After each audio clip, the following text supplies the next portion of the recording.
በተለያዩ ክልሎች ሴቶች በኢኮኖሚው በማህበራዊና በፖለቲካው ዘርፍ ተሳታፊና ተጠቃሚ እንዲሆኑ በባለፉት 6 ወራት የተሰሩ ስራዎች አመርቂ ውጤት የታየባቸው እንደሆነ ከኦሮሚያ ክልልና ከደቡብ ኢትዮጵያ ክልል የብልጽግና ፓርቲ ሴቶች ክንፍ አንስተዋል። የሴቶችን ተሳትፎ ወደ አመራርነት ማምጣት እየጨመርን ያለ ነው፣ ግን በቂ አይደለም።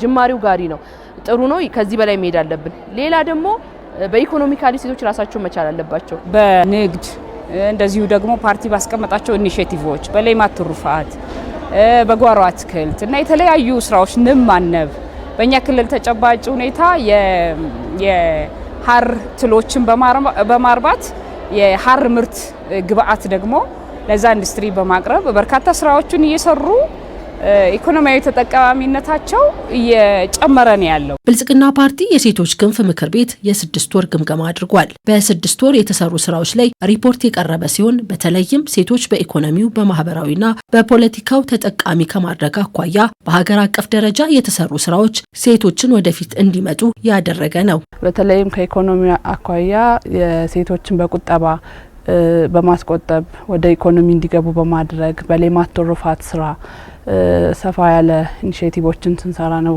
እየቆየ ነው። ከፖለቲካ ስራችን አኳያ ሴቶች በአመራርነት ተሳታፊ እንዲሆኑ በተለይም ደግሞ ብቃት ያላቸው ሴቶች እንዲመጡ በመመልመል በማሰልጠን ወደ አመራርነት እንዲመጡ ከፓርቲው ጋር በመስራት ረገድ በርካታ ስራዎች እየተሰሩ መጥተዋል። ከማህበራዊ ስራ አኳያ በትምህርት በጤና በተለይም ደግሞ ችግር ናቸው ብለን የለየናቸው እንደ ሴቶች የንቅናቄ ስራዎችን በመስራት ግንዛቤ በማስጨበጥና ሴቶች ላይ ተደራሽ በመሆን በርካታ ውጤታማ ስራዎችን እየሰራ መጥተናል። 7ኛው ሀገራዊ ምርጫ ሰላማዊ ፍትሃዊና ተአማኒ እንዲሆን ከማድረግ አኳያ የሴቶች ሚና ከፍ ያለ ነው። በተለይ ደግሞ ሴቶች በምርጫ ተሳታፊ በመሆን በመምረጥም በማስመረጥም እንዲሁም ታዛቢ በመሆን ከዚያም ሲያልፍ ሴቶች ወደፊት እንዲመጡ እየተሰራ ነው። ብቃት ያላቸው አቅም ያላቸው ሴቶች መፈጸም የሚችሉ ለሀገር መንግስት ግንባታው አስተዋጽኦ ማድረግ የሚችሉ የኢትዮጵያን ሴቶች ጥያቄ ሊመልሱ የሚችሉ ከዛም አልፎ ደግሞ ለሀገር ለወገን ጠቃሚ ስራ መስራት የሚችሉ የኢትዮጵያን ብልጽግና ለማረጋገጥ አስተዋጽኦ የሚያደርጉ ሴቶች በ7ኛው ሀገራዊ ምርጫ ወደፊት እንዲመጡ የማድረግ ስራ እየሰራ እንገኛለን። የብልጽግና ፓርቲ የሴቶች ክንፍ ምክር ቤት ከጥር 12 እስከ የካቲት 12